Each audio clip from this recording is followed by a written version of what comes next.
Adamдын бетинде ким жашайт билиңер келеби? Азыр мен силерге көргөзөм могу менен.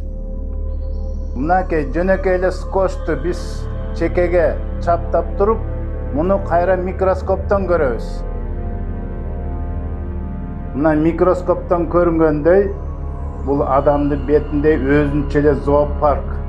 Карагылачы кандай түркүн курттар, мите курттар жашайт.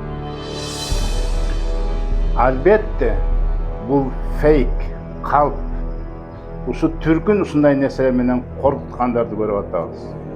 Чындыгын айтканда, адамдын бетинде демодекс деген клеш жашайт. Ал клеш качан зыян берет? Адам өспүрүн убагында жана гормондук өзгөрүү убагында, туура эмес тамактанганда, демодекоз деген, розацея деген, бүгүнкү жанагындай ысык чыгып, угри чыгып калган абалды алып келет.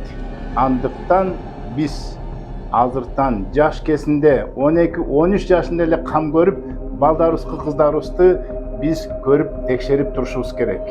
Бул жагынан мен айталам, бизде эң сонун дарыгер, косметолог, дерматологубуз бар.